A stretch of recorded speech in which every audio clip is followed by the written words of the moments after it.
Morning বন্ধুরা, কেমন আছো তোমরা? আশা করি সবাই খুব খুব ভালো আছো।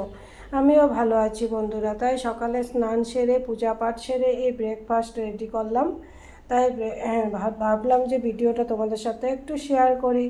তাই ভিডিওটা শেয়ার করলাম বন্ধুরা। সুজি বানিয়েছি, চা বানিয়েছি আর রুটি, এই দিয়ে আজকে ব্রেকফাস্ট করব। ওকে, ভালো থাকো, সুস্থ থাকো, খুব হাসি ফুর্তিতে থাকো। ভগবান তোমাদের সব মনের আশা পূর্ণ করুক বন্ধুরা।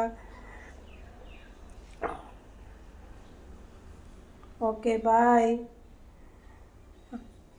আমার ভিডিওটা যদি ভালো লাগে আমার চ্যানেলটাকে লাইক করে দিও, সাবস্ক্রাইব করে দিও। সব সময় তোমরা আমার পাশে থাকবে বন্ধুরা। সব সময় আমি তোমাদেরকে পাশে চাই বন্ধুরা। টাটা।